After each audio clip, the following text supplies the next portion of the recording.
तू थकली असशील ना, मनाने, शरीराने आणि तुझ्यावर असणाऱ्या जबाबदाऱ्यांनी. पण आज मी तुला एकच गोष्ट सांगते.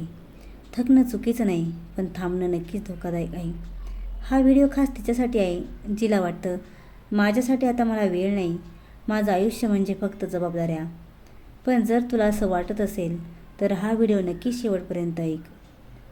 आपण स्त्रिया सकाळी उठतो ते फक्त दुसऱ्यांसाठी काही ना काही करण्यासाठी. घर, मूल, नवरा, ऑफिस, काम, समाज, सगळ्यांसाठी आपण आहेच. पण एक प्रश्न तू स्वतःला कधी विचारलास का गं? मला काय हवं आहे? माझं काय स्वप्न आहे?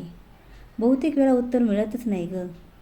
कारण जेव्हा आपण लग्नाच्या बोल्यावर चढतो तेव्हा सगळ्यांनी आपल्याला सांगितलं असतं, आजपासून तू आधी बाकीच्यांचा विचार करायचा आणि शेवटी तुझा. नवीन वर्ष आलं की लोक रिझॉल्युशन लिहितात. वजन कमी करायचं, पैसे वाचवायचे, सकाळी लवकर उठायचं. पण तुझं खरं रिझॉल्युशन असं असायला हवं की मी स्वतःला कधीच शेवटी ठेवणार नाही. नवीन वर्ष म्हणजे कॅलेंडर बदललं नाही, तर स्वतःला नवीन संधी देण्याचा निर्णय असतो. तू आळशी तर नक्कीच नाही, कमजोर पण नाहीस.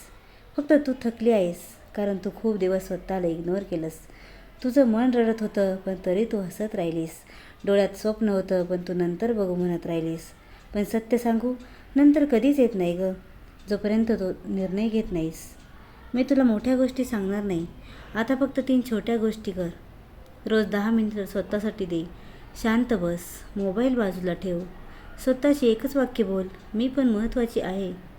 एक गोष्ट कर, तुझ्यासाठी आहे. वाचन सुरू कर, रोज काहीतरी नवीन शिक आणि आजपासून स्वतःवर काम करायला सुरुवात कर.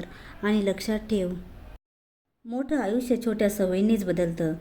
तुझं आयुष्य महत्त्वाचं आहे. तू फक्त कुणाची तरी आई, बायको, सून नाहीस. तुझं एक स्वतंत्र अस्तित्व आहे. तुला तुझा एक आवाज आहे, तुझी मतं आहेत, तुझी स्वप्न आहेत. आणि हो, हा सगळा स्वार्थीपणा नाही बरं का गं, तर हे गरजेचं आहे. जर आजचा व्हिडिओ तुला कुठेतरी टच झाला असेल, तर मला एक प्रॉमिस कर, यावर्षी तू स्वतःला विसरणार नाहीस. जर तू स्वतःला निवडायचं ठरवलं असेल, तर हा व्हिडिओ लाईक कर आणि आपल्या चॅनलला सबस्क्राईब कर. हा आपला चॅनल फक्त व्हिडिओसाठी नाही, तुझ्या माझ्यासाठी व्यक्त होण्यासाठी आहे. तू एकटी नाहीस, मी आहे तुझ्यासोबत आणि इथे आपण एकत्र मजबूत होणार आहोत.